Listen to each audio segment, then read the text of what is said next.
这个无人机型英，即卖已经是协助航拍任务的一大利器。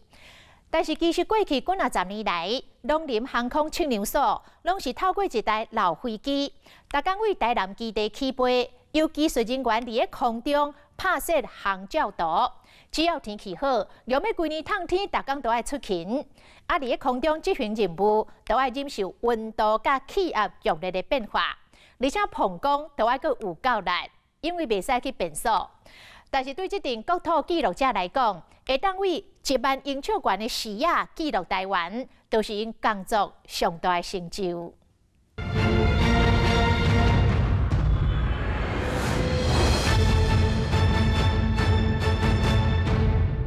空照师报告，今天西半部的天气因为已经有一些碎云起来了，所以我们等一下任务啊，直接往南，我们先到恒春做全区的空照。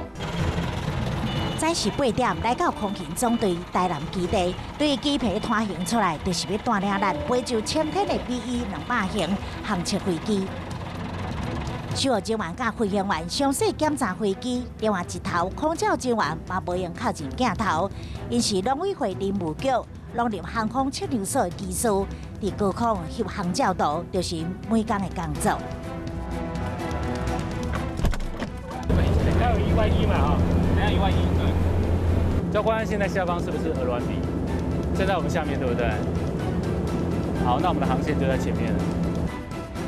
飞行到1万英尺高空，空照工作正式启动。华视新闻杂志嘛独家用镜头翕高空视觉的美丽报道，掀开陆航所神秘面世。翕航照图条件是相当的严格，必须要是深蓝天空，无一点点粉彩。为了争取时间，赶伫分站变高进前完成任务，空照人员爱随机应变。预备，预备，照。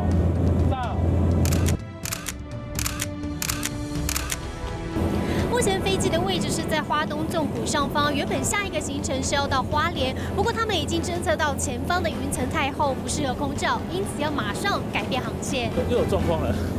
我们刚本来说花莲有云，我们要到台东那边去拍，结果那个台东那边机场那边说，空军官校训练的飞机正要起来，那这边是他们的空域，所以我们没办法再拍中央山脉那一带，上来都是会遇到一些突发状况，所以气况永远赶不上变化。教官，这条我们结束了，下一条是左边2.5公里。阮这抓咱直立飞行对台南出发，先到国境之南鹅銮鼻，再个一路向北往华东，短短3小时，来回800多公里，可以看过的县市，但讲是剩1/3的台湾。以我们现在这个高度啊，我们肉眼都没有办法看到那个地面上的篮球场的标线，但是你把照片洗出来，再把它放大的时候，上面的标线是一清二楚的。为了了解生命资源甲土地使用的状况，1954年成立农航所的前身航测调查队，然后转型做专业的航列单位，超过1架机的时间记录台湾的每一寸土地。只要天气状况好，空照工作365天，规年当无休困，一天至少爱飞400点钟。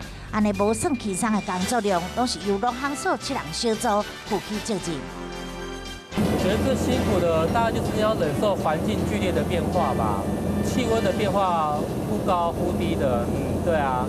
那再加上飞机在运动，所以其实你要不断去承受它这个变化的居力，所以这其实是非常耗体力的。地上的环境啊，比较困难一点，就是它没有厕所，所以我们一般来讲早上都尽量不要喝太多水，要不然就要自己想办法了。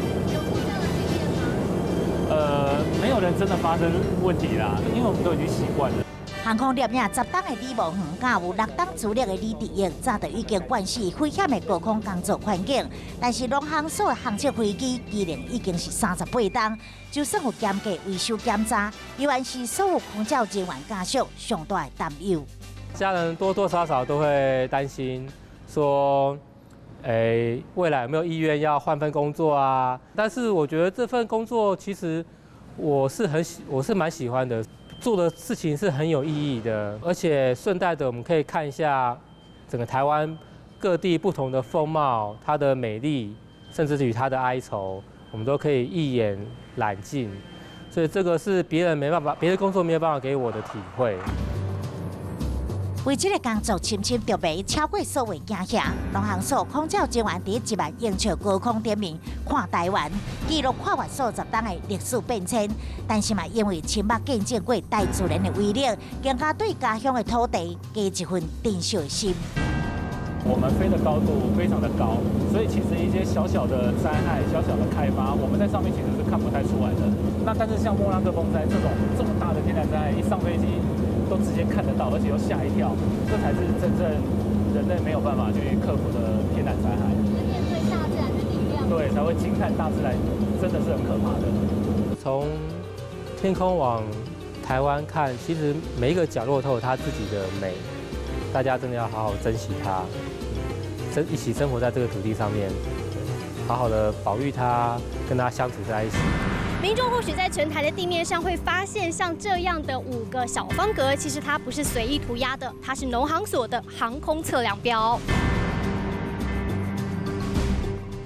第1头的农行所地质警员出动，替工具咧画线，看起来真简单的工作，其实并不轻松。像这样的天气的话，我们不管说是高山哦，或者是说甚至海边啊，不管风吹日晒，我们都还是去。甚至于有时候，如果说今天是下雨天的状况的话，那一样接受得到卫星讯号，我们还是会出去测量。所以黄大哥，你最远去过哪里？最近一次大概是4月份去到太鲁阁上面有一个碧绿神木村这个地方这样子。对，那个地方应该一般人不会走到啦。好像就有听说过发生过，同仁失踪啊，前辈失踪啊，然后就不幸就离开了。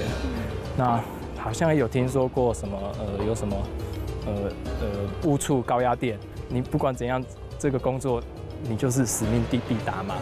哎呀，这是你应该要做的事情。你为了让空照的同仁他的辛苦不白费，对啊，他的冒险不白费。那相对的，我在地面上我也要相对的大家要互相配合啊，这样才能达到他该有的成果。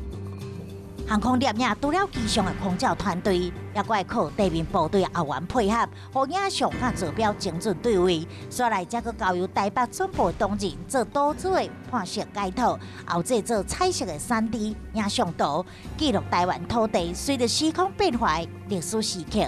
从我们的那个航照图上面可以看得到，洲际棒球场在2016年的时候，它的场馆建设已经都全部完成了，然后周边的土地也完成重划。把时间往回转到1976年的时候，洲际棒球场的这个区域都还是牧地，然后周边也都还是农田的状态。好亲像窗外时空，每一张图的背后代表不同的故事。龙田变成密集的自乐都市，台北市区101大楼对这农地改建的，也阁有正经弯来弯去家人河，这弯处理了后，展现不同的风貌。这历史画面拢是农行所珍藏的影像宝藏。这区是我们空照底片的储存的区域，那这里面的底片呢有3700多卷。每一卷的底片呢，大概是这样的大小。那我现在拿的这卷是68年的航照底片。对，最早的话是65年，目前。因为变成高档的底片，透过温湿度控制，保存在片库内面。对1976年到2007年的底片，有81万多张。农行所真大历史珍藏影像，包办全台905个航照图，提供有政府单位甲民众申请购买。申请那个航照图，然后我是因为要承租国有地，然后就是有啊，今天有来就是有想要的东西都有申请到。过去政府对着航照图的管制是相当的严格，但是改严了后，多做应用非常多。民众的土地纠纷、违建调查，拢会当利用农行所的相片，每当销售空翕图的收益，换算落来就达到2亿，成做农委会上的趁钱的单位。这嘛代表着农行所的工作，甲生活在这块土地上的每一个人，拢有密切的关系。其实，尤其是现在那个气候变迁这种环境灾害变化是瞬间的，所以说我们希望农行所能够担任这种国土监测重要影像的收集的角色，能够继续扮演下去。能够随时迅速提供政府所需要的影像。其实我蛮喜欢这份工作的啦，我能够做到几岁，我现在也不知道了。我希望能够一直做下去。如果有新的飞机，我当然会更热爱这份工作了。对，因为这个是很特殊的工作啊，这个在外面你找不到，你这外面就算你花钱也做不到这份工作。我们不见得有办法像齐柏林这样子，就是用这么美丽的画面去感动别人。但是我相信我们做的事情啊，就是至少可以让这个社会上看到我们，就是我们很努力的，就是为这块土地留下记录。这连一迄个记录者点点小伫宝岛土地，因伫高空用上真实的影像记录台湾，嘛是资源救灾、国土规划等重要作业的幕后英雄。随着时间不断的变动，龙航所当年累积落来航照影像，嘛是一篇一篇珍贵的台湾故事。